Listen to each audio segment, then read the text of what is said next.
আসসালামু আলাইকুম এভরিওয়ান, আমি বাঙালি বধূখানে চলে আসলাম আবার একটি ভিডিও জন্য। আজকে রান্না করবো মগজের ঘাটি প্রেসার কুকারে।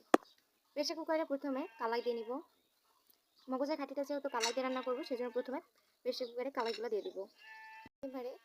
এবারে মগজগুলো দিয়ে নিব। এবারে কিছু ছুরি করে রাখা আলু দিয়ে নিব। এবারে দিয়ে দেবো পেঁয়াজ কুচি। এখন দিয়ে দেবো কাঁচামরিচ। এখন দিয়ে দেবো পরিমাণ মতো লবণ, পরিমাণ মতো হলুদ, দিয়ে দেবো পরিমাণ মতো গুঁড়া ঝাল। এবারে দিয়ে দিব তেল। এখন ভালোভাবে মেখে নিব। মেখে নেওয়া হয়ে গেলে পরিমাণ মতো দিয়ে দেবো পানি।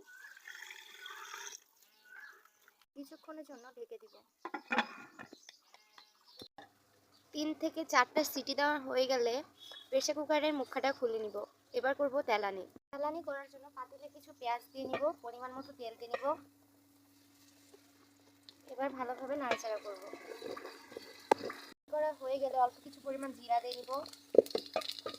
এবার প্রেসার কুকারে সিদ্ধ করে রাখা কলার মগজটা দিয়ে দিব। এবারে কিছুক্ষণ ধরে এভাবে নাড়াচাড়া করে কষাই নেব।